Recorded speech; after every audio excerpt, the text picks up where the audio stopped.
Hi, Eva. Thank you so much for joining us today. David, thank you so much for your invitation. Yeah. To start off, why don't you introduce a little bit about yourself and your background? Hello, everyone. I'm Chaewon, also called Eva, based in Berlin.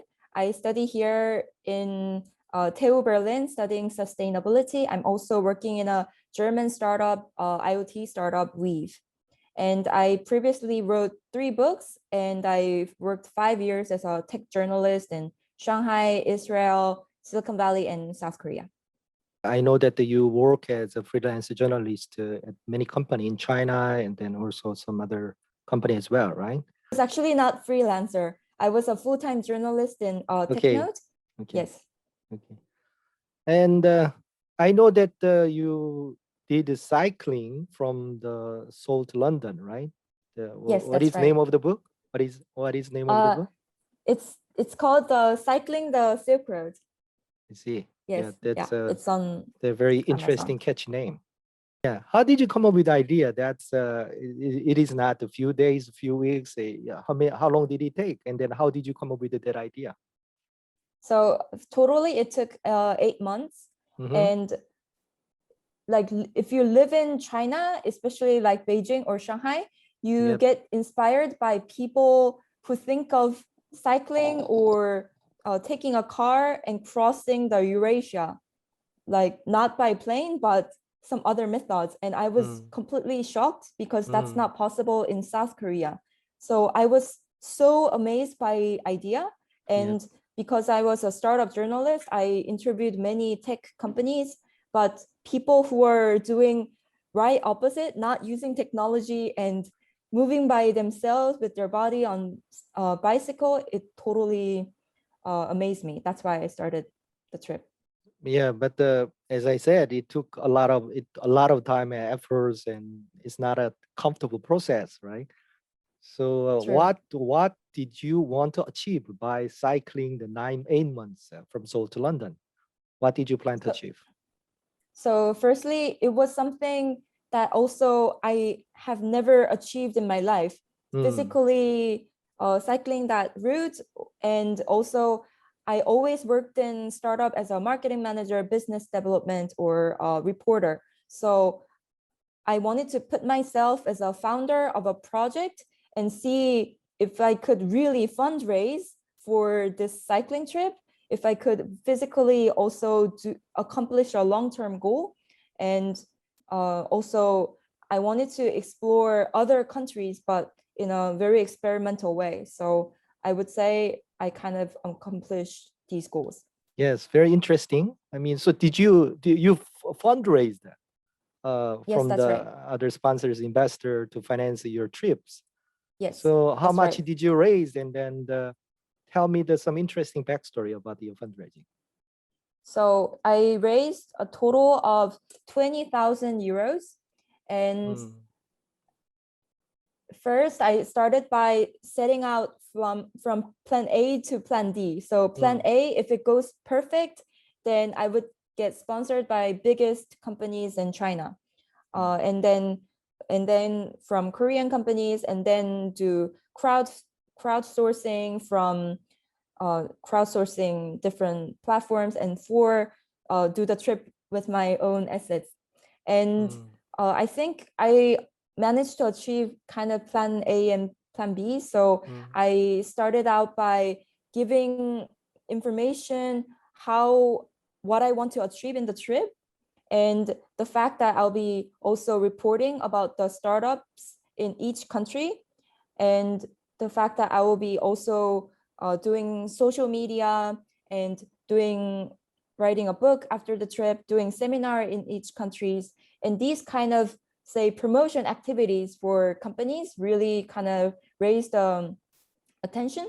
And so that's how I found main sponsors, 5 silver sponsors, and many, I think 7 or 8 product sponsors for the trip. Did you use any crowdfunding platform, or do you reach out to the potential donor, sponsor, and then you deal with the communication discussion with them individually? How did you do that? So as a journalist, I had a lot of contacts both on WeChat and email. So I basically reach out to them directly. And when I reach out to them, I am very specific. Like I always have a selfie or a group picture with that. Sometimes I also send to Jack Ma in Alibaba, and also like C-levels in Tencent, Xiaomi, Huawei, in Mobike. In big companies, I always interview C-levels. So I sent the PowerPoint customized with their content, so that why would they be interested? And so it was always so what was very the selling specific. point? What was the selling point? What the intrigue? That the brand awareness of Chinese companies is internationally very low. Like, that's right. Yes, if you think about the top 20 brands in the world, not many people think about put Alibaba or Huawei in the list. They're outside of ranking 20. So I told them, you leverage, sounds like you leverage their weakness, right? Inferiority complex. kind of, right? but actually very smart, it didn't work out. Smart. But it didn't work out. It didn't work out. It didn't. It's not Chinese big tech giants that sponsored me. It was a Shanghai blockchain company. And I was also very surprised. And yeah, and so I that's can how imagine big company like their communication very complicated, right? So even though you reach out, the chairman, CEO, the decision making is very complicated. I can imagine working and having this kind of discussion is a growing dynamic startup owner. That make a lot of sense because they can make a quick decision, right? Yes, and that was, I think, really risk-taking for these companies as well. Yeah. Okay. So I understand that you interviewed the 10 startup CEOs in the 10 Silk Road countries. So please tell us a little bit about your interview. Any interesting startup and the company or the entrepreneur you met with, and what are the story about them? So I had connections in each countries, and I asked for the most successful startup company in that country or the most sustainable one. And my favorite startup was a French startup. Their name is Back Market, and they were also making a lot of money in Corona times, or maybe spurred by Corona, they are earning more. They refurbish the old devices, whether it's a laptop, smartphone, your microwave, any appliances that is broken. They take it, they refurbish it, and then they sell it in the secondhand market, and it's very successful. And due to Corona, people really needed to work at home, so that spurred the increase of sales because people were buying more devices for their homes. Yes. So yeah, they're very refurbish. In fact, in many sectors, it is a great business model because the people usually put the very low value on the second hand, right? But if you can fix it, improve it. Actually, I interviewed one of the semiconductor, second-hand semiconductor equipment investment company and trading company. They one of the business model, they're refurbishing. They purchase it very cheap and then refurbish it, customize that equipment into the specific client. Then it can turn, I call them, they can turn the what do you call it, a scrap into the gold. Yeah, yes, turn the scrap into the gold. You know, it was a scrap, they throw away because they don't use it. The first owner doesn't use it any longer, but they refurbish it, make it turn that into the gold, right? Yes, that's really nice business model actually. Yeah. And they were doing it in a very kind of delicate way, and that's why it was very successful. What else company? Second, can you introduce another company? Second company, interesting company you interview. Then I would say it was the Kazakhstan company. It was because the founder, he took the very successful idea from Russia and he replicated the business model in Kazakhstan. And many cases, it was like that. I realized a lot of Russian founders starting in the previous Soviet countries, and it was very successful. So I didn't intend it, but when I interviewed the successful founders in either Kazakhstan, Georgia, or later on London. And I was surprised to see the Russian founders leading as a CEO. So yeah, it was very surprising. So this Kazakhstan company, it started with e-commerce market, but now they were growing their different business units in optic technology or other messaging software and so on. So I see it like it's just like Alibaba starting as an e-commerce business, but growing their business models They as expanding they go. to like a kind of the group, business group, Yes. with a lot of different business model. Yes, and I they are know called that Choco family. Yeah. Yeah, okay. Yeah. I know that some Kazakhstan family, they are making a lot of investment in Southeast Asia. They have an investment holding company and they make a lot of investment, including the traditional industry like a cement and other tech company.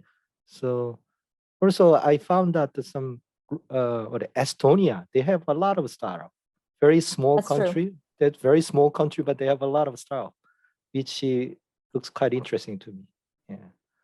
So what are the biggest challenge and difficult time going through the 8 months cycling all the way? I think I imagine you had a lot of trouble and then deal with the situation, right? Yes, there were many different kinds of difficulties, and I'll shortly list them. My friend, he just like left the trip without telling me. So one day he just disappeared and he blocked my contact. And so that was the part that was difficult. And once my phone totally died on the road, and without phone, I cycled 7 days, only looking at the signs. Okay, yeah, then, this day without smartphone, people feel like a blind, right? Yes. Being blind, right?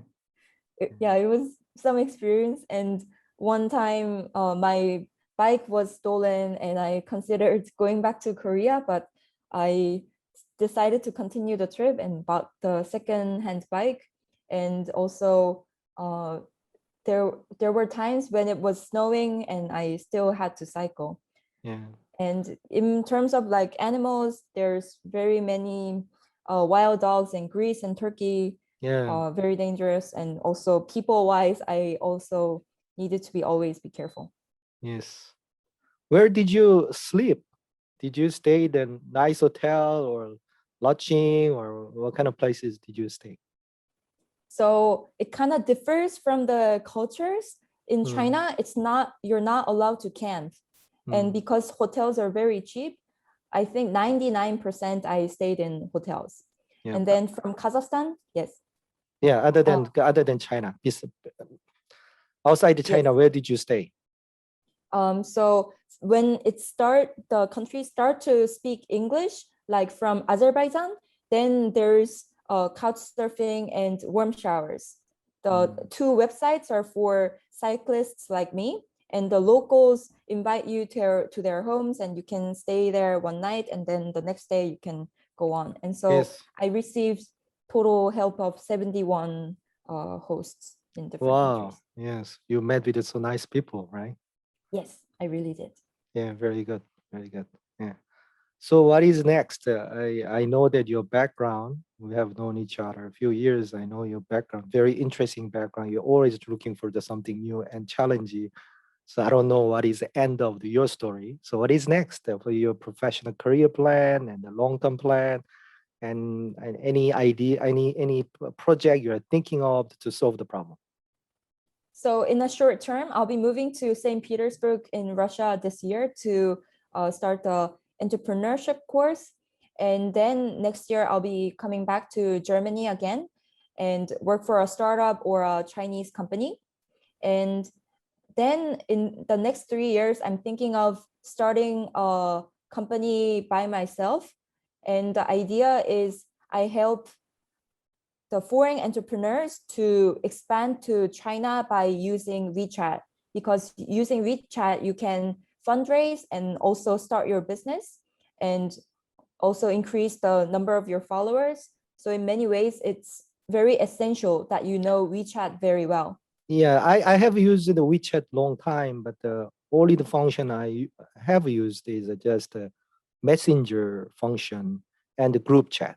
And then sometimes we do a conference call using the WeChat video, audio. That's it. So how can they use the WeChat for the business expansion and the fundraising? So first of all, you can make an app inside WeChat. It's called WeChat mini apps.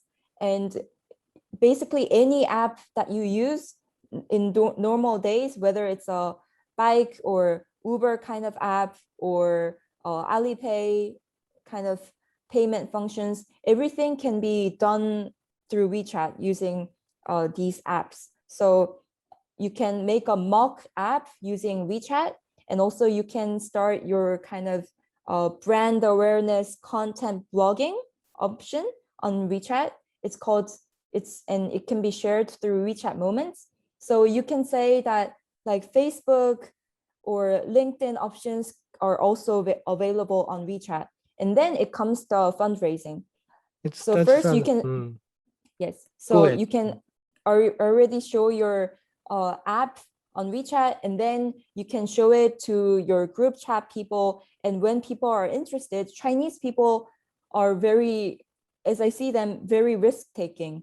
Even though they don't know me, I'm the stranger, but when we're in the same group, that is also, it should have a very strong trust among the members. It's not just shy. a random They are group. not shy people, right? They're not shy. And so if you're in the right group and you say, I have this interesting project, I'm going to cycle from here to here. If you're interested in this plan, you can sponsor me and I will do this for you. And then there were like 3 or 4 very interested Chinese entrepreneurs who sponsored me. So I think if you're starting business in China, I think you need to have a right group of people on WeChat to help you. And also you can raise awareness of Chinese audience by the blogging option and making an app. Yeah, that sounds like a very interesting idea. I didn't know that the function of WeChat, on the side you just mentioned. I'll check that out. Yeah, that sounds very interesting idea. I can send you an article. Yeah, please. Who is the nicest person you have ever met in your life? I thought about this question, and for me, it's a friend in Korea, Juhi, because she's a good listener. I think as a founder, or if you're doing something, you always need to reflect on what you did, and you really need a friend who Listen to you, right? Yes. Right. So I think turning back, if I want to be a very good founder, a good leader, then I should be able to listen very carefully to other people. Yeah, that is very correct, very right about. Yeah, but it's very difficult. Yeah, including myself, right? Being a great listener to the other people. Yeah, we need to have some training over a long time. Okay, thank you so much for taking time to sharing your interesting life journey. And I'm looking forward to catching up with you again on the next time when you launch the business and growing successfully your venture again. Thank you so much, David. I also look forward to meeting you. Okay, thank you. And then your friend Juhi will listen to this, right? Yes, I bet I'll make her. Yeah. Okay.